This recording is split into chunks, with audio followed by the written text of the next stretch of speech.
ಹೊಸ BPL card ಮತ್ತು APL card ಪಡೆಯಲು ಅವಕಾಶ. ಇನ್ಮುಂದೆ ಪ್ರತಿ ತಿಂಗಳು ಹೊಸ ಅರ್ಜಿ ಸ್ವೀಕಾರ. ಇದರ ಕಂಪ್ಲೀಟ್ ಮಾಹಿತಿ ಇಲ್ಲಿದೆ ನೋಡಿ. ನೀವು ಚಾನಲ್ಗೆ ಹೊಸಬರಾಗಿದ್ದರೆ ಸಬ್ಸ್ಕ್ರೈಬ್ ಆಗಿ ಮತ್ತು ವಿಡಿಯೋ ಇಷ್ಟ ಆದರೆ ಲೈಕ್ ಮಾಡಿ. APL ಹಾಗೂ BPL ಜೊತೆಗೆ ಅಂತ್ಯೋದಯ ಕಾರ್ಡ್ ಪಡೆದುಕೊಳ್ಳಲು ರಾಜ್ಯದಲ್ಲಿ ಸಾಕಷ್ಟು ಜನರು ಸಮಯದಿಂದ ಕಾಯುತ್ತಿದ್ದಾರೆ. ಸಲ್ಲಿಕೆ ಮಾಡಿರುವ ಅರ್ಜಿ ಎಂದು ಪರಿಶೀಲನೆ ಆಗುತ್ತೆ, ಎಂದು ವಿತರಣೆ ಆಗುತ್ತೆ ಎಂದು ಜನ ಕಾಯುತ್ತಿರುವುದೇ ಆಯಿತು. ಆದರೆ ಸರ್ಕಾರ ಇದರ ಬಗ್ಗೆ ಮಾತ್ರ ಈವರೆಗೆ ಚಕಾರ ಎತ್ತಿರಲಿಲ್ಲ.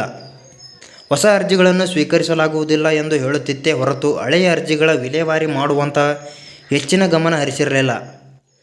ಆದರೆ ಇನ್ನು ಮುಂದೆ ಇಂತಹ ಸಮಸ್ಯೆ ಇರುವುದಿಲ್ಲ. ಯಾಕೆಂದರೆ ಸರ್ಕಾರ ಈಗ ಮತ್ತೊಮ್ಮೆ ಅವಕಾಶ ಕಲ್ಪಿಸಿದೆ. ಆಹಾರ ಇಲಾಖೆಯಿಂದ ಹೊಸ ರೇಷನ್ ಕಾರ್ಡ್ ವಿತರಣೆಗೆ ಉಪಕ್ರಮ. ಕಳೆದ 2.5 ವರ್ಷಗಳಲ್ಲಿ ರಾಜ್ಯ ಸರ್ಕಾರಕ್ಕೆ ಒಟ್ಟು ಸಂದಾಯವಾಗಿರುವ BPL ಹಾಗೂ APL ಕಾರ್ಡ್ಗಳ ಅರ್ಜಿ ಸುಮಾರು 3 ಲಕ್ಷದಷ್ಟು. ಅದೇ ರೀತಿ ಕಳೆದ ಕೆಲವು ತಿಂಗಳುಗಳಲ್ಲಿ ಆರೋಗ್ಯದ ಕಾರಣಕ್ಕೆ ಆದ್ಯತಾ ಪಡಿತರ ಚೀಟಿ ಪಡೆದುಕೊಳ್ಳಲು ಸರ್ಕಾರ ಅವಕಾಶ ನೀಡಿತ್ತು.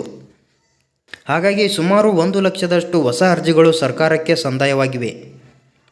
ಆದಾಗ್ಯೂ ಸರ್ಕಾರ ತಿಳಿಸಿರುವ ಮಾಹಿತಿಯ ಪ್ರಕಾರ ಈಗಾಗಲೇ ಸುಮಾರು 1 ಲಕ್ಷ ಅರ್ಜಿಗಳನ್ನು ಸಾರಾಸಗಟಾಗಿ ಸರ್ಕಾರ ತಿರಸ್ಕರಿಸಿದೆ.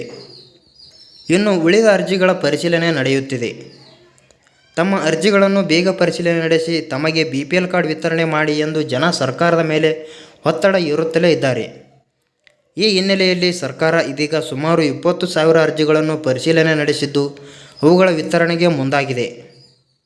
ರಾಜ್ಯದ ಬೇರೆ ಬೇರೆ ಜಿಲ್ಲೆಗಳಿಗೆ 20,000 ಪಡಿತರ ಚೀಟಿ ವಿತರಣೆ ಆಗಲಿದೆ.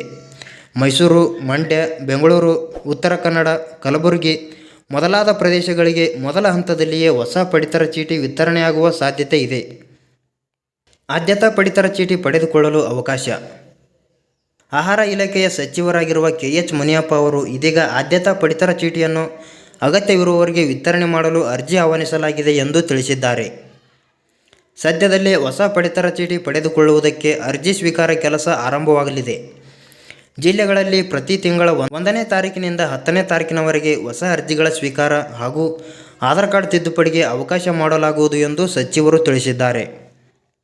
ರಾಜ್ಯ ಸರ್ಕಾರ ಜಾರಿಗೆ ತಂದಿರುವ ಯೋಜನೆಗಳಿಗೆ ಪಡಿತರ ಚೀಟಿ ಬಹಳ ಮುಖ್ಯವಾಗಿರುವ ದಾಖಲೆಯಾಗಿದೆ. ಈ ಹಿನ್ನೆಲೆಯಲ್ಲಿ ಪಡಿತರ ಚೀಟಿಯಲ್ಲಿ ಪ್ರಮುಖ ಬದಲಾವಣೆಗಳನ್ನು ಕೂಡ ಮಾಡಿಕೊಳ್ಳುವುದು ಅನಿವಾರ್ಯವಾಗಿದೆ. ಹಾಗಾಗಿ ಈಗಾಗಲೇ 3 ರಿಂದ 4 ಬಾರಿ ಪಡಿತರ ತಿದ್ದುಪಡಿಗೆ ಸರ್ಕಾರ ಅವಕಾಶ ಮಾಡಿಕೊಟ್ಟಿತ್ತು. ಆದರೆ ಸರ್ಕಾರದ ಸರ್ವರ್ ಸಮಸ್ಯೆಯಿಂದಾಗಿ ಸಾಕಷ್ಟು ಜನ ತಿದ್ದುಪಡಿ ಮಾಡಿಕೊಳ್ಳಲು ಸಾಧ್ಯವಾಗಲಿಲ್ಲ. ಇದನ್ನು ಗಮನಿಸಿರುವ ಸರ್ಕಾರ ಈಗ ಮತ್ತೆ ಪಡಿತರ ಚೀಟಿ ತಿದ್ದುಪಡಿಗೆ ಅವಕಾಶ ಮಾಡಿಕೊಡುತ್ತಿದೆ. ಯಾವುದೇ ಅರ್ಜೆಂಟ್ ಇಲ್ಲದೆ ಪ್ರತಿಯೊಬ್ಬರೂ ಕೂಡ ಸುಲಭವಾಗಿ ತಮ್ಮ ರೇಷನ್ ಕಾರ್ಡ್ ತಿದ್ದುಪಡಿಯನ್ನು ಸೇವಾ ಕೇಂದ್ರಗಳಲ್ಲಿ ಮಾಡಿಸಿಕೊಳ್ಳಬಹುದು. ಇದಕ್ಕೀಗ ಸಾಕಷ್ಟು ಕಾಲಾವಕಾಶವನ್ನು ಸರ್ಕಾರ ನೀಡಿದೆ.